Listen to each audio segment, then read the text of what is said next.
What's up, Swole fans? Welcome back to Timeout.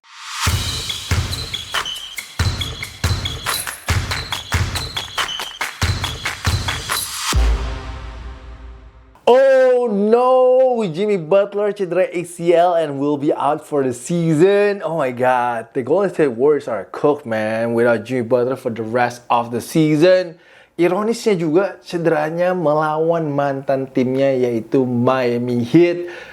Tadi kejadiannya di mana ya? Di kuarter ketiga tadi kejadiannya, di mana dia lagi rebutan bola sama Davion Mitchell, lalu dia landingnya itu, aduh, itu lo bisa lihat sih, knee-nya dia buckled, and of course itu kelihatannya sakit banget sih. Tapi setelah cedera pun juga dia masih bisa senyum-senyum dan juga bercanda-bercanda sih, but yeah, that's Jimmy Butler for you sih. Pas lagi digotong sama Buddy Hield dan juga GP2. This is sucks though for the Golden State Warriors dan juga Dub Nation. Karena sekarang ini Warriors mainnya lagi enak banget, man. Mainnya lagi bagus banget, ritmenya lagi oke banget. Hari ini mereka menang 135-112 dari Miami Heat untuk kemenangan ketujuhnya mereka dari 9 pertandingan terakhirnya.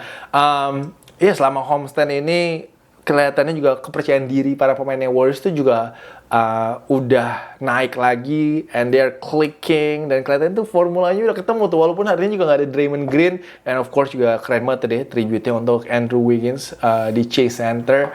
Jadi sayang banget sih di momen dimana Warriors lagi mulai mau naik di Western Conference, tapi kejadiannya malah kayak gini di game hari ini. Ini juga Jimmy kasian banget sih karena cedera ACL. Dia sekarang ini udah mau ke 37 ya, udah mau ke 37 tahun. Jadi gue nggak tahu nih bagaimana proses rehabnya. Dia pasti akan buang setahun kan. Jadi mungkin ntar Januari atau Februari 2027 baru bisa bermain. Dan ya mengalami cedera di umur segini juga pastinya nggak bisa cepet sembuh ya, nggak kayak dulu mungkin pas masih muda gitu. Jadi gue penasaran sih bagaimana nanti dia setelah cedera ini apakah masih bisa melanjutkan karirnya bermain atau enggak sih.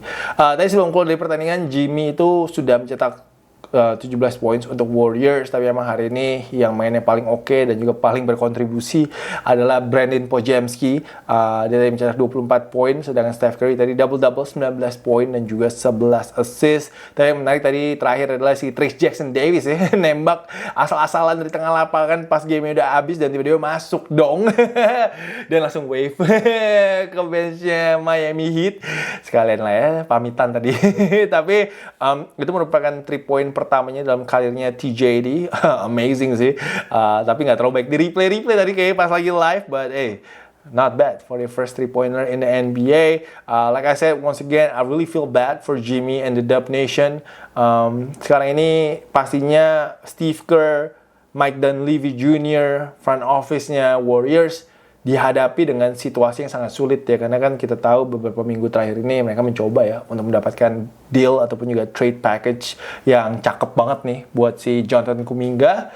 Tapi sekarang ini dengan tidak ada Jimmy Butler, apakah mendingan keep Jonathan Kuminga dan mencoba untuk menjadikan dia that second option untuk Warriors, which is really interesting menurut gue, atau tetap dengan skenario awal di mana mereka akan mencoba untuk mencari win-win package untuk Jonathan Kuminga dengan tim lain. Menurut kalian harus seperti apa? Coba kalian tulis di comment section di bawah. Gue penasaran juga pendapat kalian. Kalau menurut gue sih, I think you should still go with the trade package ya untuk si Jonathan Kuminga. Memang mungkin agak susah untuk mendapatkan seorang star ataupun juga seorang veteran yang kayak Jimmy Butler yang sangat reliable juga dengan leadershipnya dia. I think itu akan susah untuk mencari pemain seperti sekaliber Jimmy Butler. But kalau lu bisa ke Cleveland Cavaliers, lalu bisa mendapatkan seorang Jarrett Allen and mungkin DeAndre Hunter and maybe one more guy to sweeten the deal untuk Golden State Warriors, I think why not nggak sih? I think lumayan kan kalau bisa dapat a big yang lu tuh udah mencari banget center untuk tim ini, and of course kalau lu bisa dapetin satu lagi wing player yang mungkin bisa menjalankan perannya tough defensively. Yang penting kan mindsetnya dia tough defensively dan juga bisa nembak 3 point gitu. I think DeAndre Hunter juga udah gak betah di Cleveland Cavaliers, so I think itu adalah solusi terbaik sekarang ini untuk Golden State Warriors. Penasaran sih next game ini lawan siapa mereka next game ini. Next game ini gue penasaran sih bagaimana mereka melakukan rotasinya Steve Kerr gimana sih, apakah dia akan mencoba untuk maximize seorang Will Wright ataupun juga Will Wright seorang Will Richard. Apakah dia akan coba maksimalkan seorang Will Richard dan juga Moses Moody? Apakah Moses Moody bisa konsisten setelah ini? Karena pastinya perannya Moses Moody sekarang semakin besar ya, dan juga of course Buddy Hield. Sekarang ini 3 poinnya dia sangat diperlukan sekali, sangat perlu banget untuk dia step up juga untuk Golden State Warriors. So right now it is a very complicated and interesting situation in Golden State, karena gue nggak mau sih championship window-nya Steph Curry berhenti di sini sih. Gue nggak mau itu tertutup hari ini untuk Steph Curry, karena he's still playing in a very high level right now. I think he deserves some help. I think he deserves another chance at the championship. Jadi gue harapkan Mike Dunleavy Jr. akan memasak sih. Akan memasak untuk membantu Warriors tetap bisa compete for a championship. Mungkin either this season ataupun juga next season sih. Jadi I think trade deadline sekarang ini akan semakin menarik sih untuk Golden State Warriors. Jadi mohon bersabar ya untuk para fansnya Golden State Warriors dan juga Dub Nation. Semoga aja ada sesuatu yang baik lah dari insiden hari ini dan juga dari sialnya cederanya si Jimmy Butler hari ini sih. Jadi kalian mau tulis apapun di kolom komen, gue akan baca. Gue akan pengen tahu juga menurut kalian skenario apa yang terbaik lah untuk Golden State Warriors sekarang ini. Kalau skenario nya Knicks, gue nggak tahu juga nih skenario Knicks, karena Knicks ini setelah menang NBA Cup kena kutukan ya. Emang NBA Cup ini tuh kutukan guys, lebih parah kayak daripada curse-nya Clippers kayaknya. Tapi Knicks tiba-tiba kalah-kalah terus ya. Hari ini mereka juga kalah lagi dari tim Dallas Mavericks yang sangat pincang guys, tapi tetap menang 114-97 di Madison Square Garden. Dallas cuma ada Cooper Flag and Max Christie, tapi ya Knicks-nya full squad.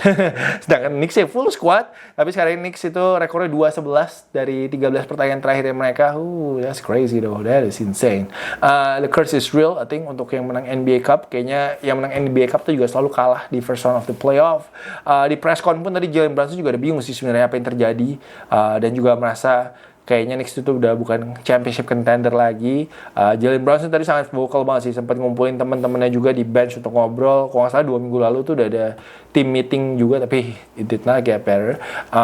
And of course Jalen Brunson tadi juga sempat kalau dilihat di kamera, kalau di kamera tuh dia sempat kayak udah walk out of the bench di sisa 2,5 menitan.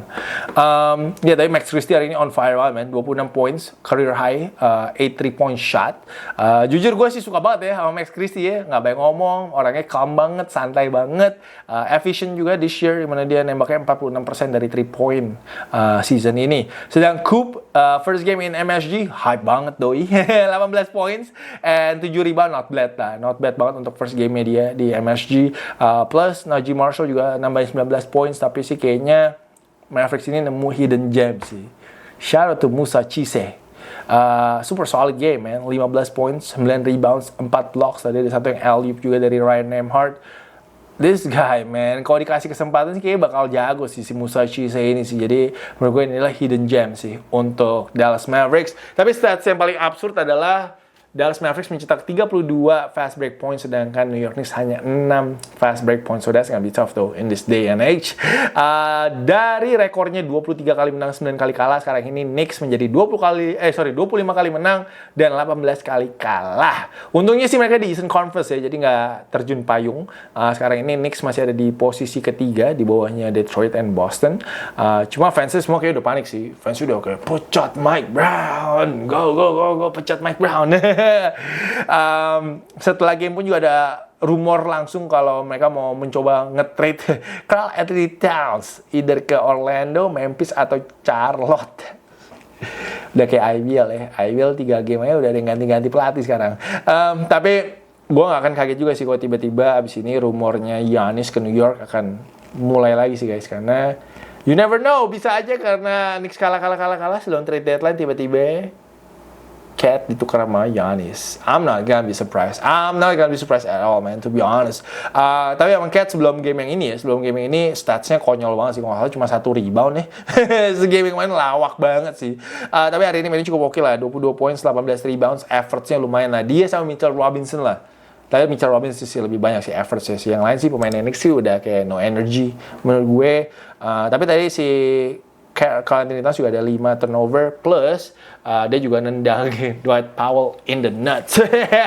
You cannot do that, man, to the math legend. Bentar ya guys, gue agak ingusan dikit nih karena kemarin ini begadang ya, kerja NBA 2 kali, kerja NBA Europe. Lumayan tidurnya jam 4 sampai jam 5 pagi. Setelah itu juga Jalen Brunson nembaknya agak bapuk sih hari ini, 9 dari 24, hanya 22 poin. Capek juga sih kayaknya dia di attack terus sama pemain-pemain Mavericks sih, lagi dia defense sih. Jadi dia tadi pas lagi Mavericks offense, pemainnya Mavericks tuh coba attack-nya dari Jalen Brunson terus gitu loh. Jadi great strategy though from the Mavericks, it work. Menurut kalian apa tapi yang salah sama tim New York Knicks ini akhir-akhir ini? Kalau gue sih bilang pemain-pemainnya complacent sih. Pemain-pemainnya complacent dan kayaknya lagi kayak kehilangan atau kayak lagi jenuh gitu loh. Bahasanya mungkin jenuh kali cocoknya. Kayak OG, Mikel sama Josh hari ini bertiga cuma 24 poin, man. You cannot win saat mereka cuma give you that much points. Gak bakal menang sih. Kayak mungkin OG juga harus lebih kayak jangan bawa bola deh. Kayak lebih kayak ke catch and shoot ataupun juga cutting aja deh. Sedangkan Mikel gue gak tahu sih. Kayak lagi error aja gitu. Gue gak tahu ya apakah si Mike Brown ini udah kehilangan kontrol locker room-nya atau belum sih. Tapi akan menarik dilihat sih. Untung next game-nya lawannya Brooklyn Nets. Jadi harusnya bisa menang sih kalau lawannya Brooklyn Nets ya. But hancur sih kayaknya vibes-nya tuh. Di locker room New York nih sekarang ini. Kayaknya mungkin lagi jarang juga ada yang ngomong. I think it's gonna be very quiet inside the locker room. But we'll see sih. Terus juga katanya pemain-pemainnya pada marah. Sama fans juga marah sih actually sih ngeliat si Mike Brown masih ketawa-tawa. Timnya kalah-kalah terus gitu loh. Jadi pada bilang, wah apakah di eranya David Fizdale lagi gitu loh. Ada yang ngomong kayak gitu tadi kalau gue lihat online. Oke, sekarang kita pindah lagi ke game yang paling seru hari ini. Detroit Pistons melawan Boston Celtics. Ini adalah battle antara nomor 1 dan nomor 2 di Eastern Conference. Isaiah Stewart baru masuk 30 detik udah langsung mau berantem sama Jaylen Brown. Cepet banget itu beef stew ya, panasnya. Boilingnya cepet sekali dia tadi. Tapi tadi setelah 9 kali lead changes dan juga 14 kali gamenya tied, Detroit Pistons akhirnya yang dapat last stop untuk bisa menang 104-103 dari Boston Celtics. Terakhir fadeaway Jaylen Brown over Tobias Harris ya, nggak masuk. Tapi game ini kalau kalian mau nonton intensity playoff ini, game-nya cocok banget sih, physical banget, man. Physical banget, adu strategi antara kedua pelatih. Ya kayak kalau kedua tim ini bisa ketemu di Eastern Conference Finals juga seru ya. Anjay, Boston lawan Detroit, itu eranya siapa ya? Eranya siapa yang seru ya? Tahun 2000-an kali ya, mungkin. Tapi Tobias Harris anjay. Hari ini Tobias Harris top score man, 25 poin. Kate tadi nembaknya agak bau, 4 dari 17 tapi tetap double-double, 16 poin dan 14 assist. Tapi ini game menunjukkan leadershipnya si Kate Cunningham sih. Dia tahu harus ngoper bolanya ke temen-temennya yang lagi hot. Dia juga tadi bikin teman-temannya sangat involved banget di offense-nya karena he knows his shot is not going in. Ini kelihatan banget di momennya si Duncan Robinson yang menyelamatkan bola out. Terus dia overhead pass, oper bolanya ke si Kate Cunningham. Kate Cunningham tadi ada open 3 pas terima bolanya, tapi dia akhirnya pass it up on a open 3, dia oper bola ke corner untuk si Duncan Robinson dan masuk 3 point. Dan itu menurut gue hal-hal kecil dan hal detail kayak gitu menunjukkan karakter tim ini dan perkembangan growth dari tim ini sih, menurut gue sih mature banget sih tim Detroit Pistons ini. Hal kecil kayak gitu sih, hal-hal kecil gitu yang bikin Detroit akan lebih jago lagi sih. Dan juga tadi ada sekali yang si Jalen Duren ngedang sambil ngeluarin lidahnya tadi. Jalen Duren berapa ya? Gue gak catat lagi poin, tapi Jalen Duren tadi juga lumayan sih mainnya sih.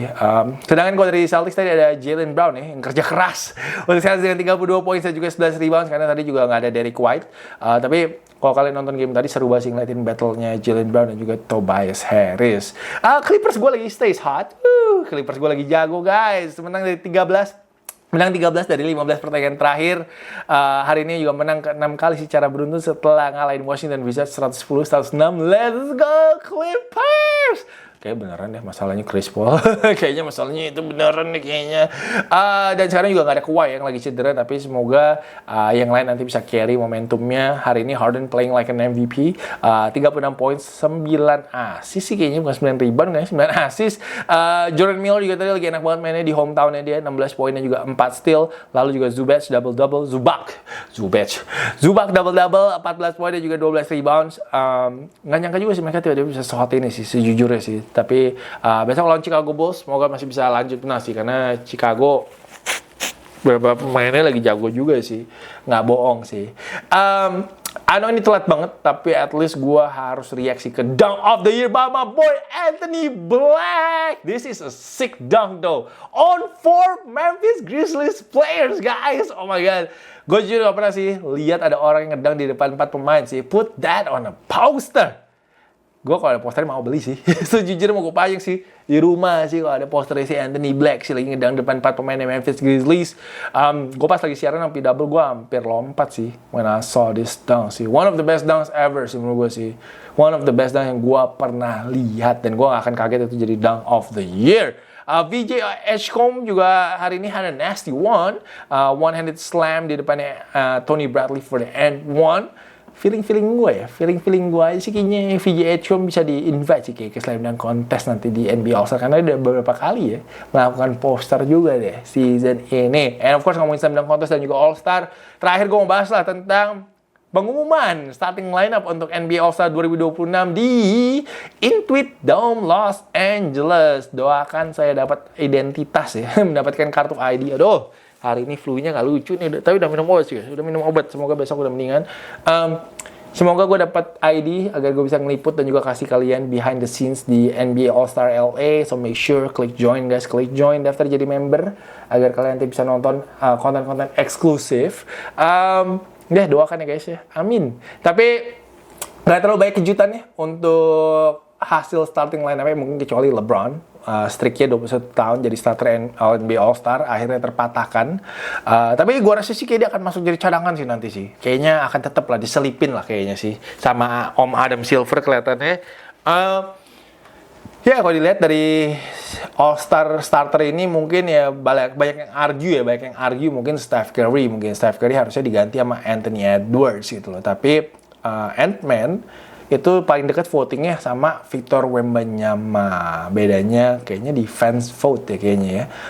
Lebih banyak Wemby, jadi kenapa Wemby yang jadi starter. Tapi gue jujur sih nggak masalah sama sekali sih sama starter ini, dan gue juga masih nggak paham formatnya gimana nanti untuk pemilihan pemainnya.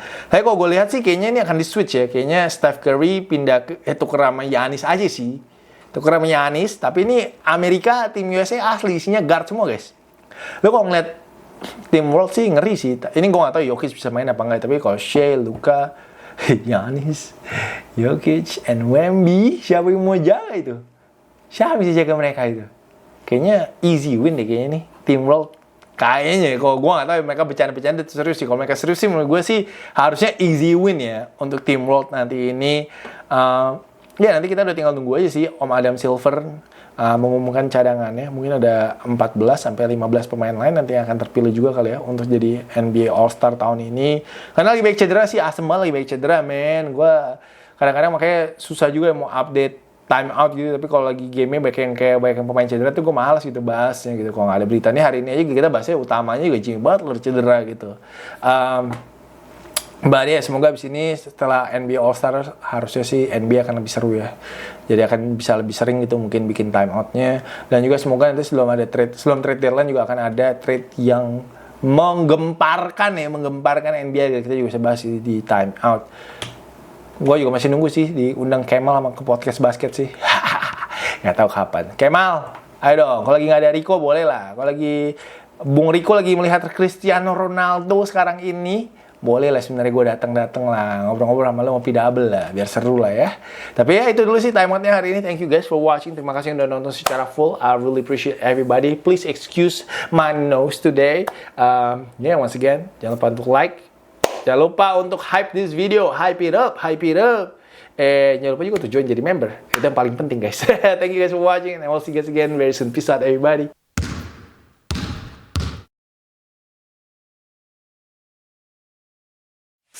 Please join my channel, guys.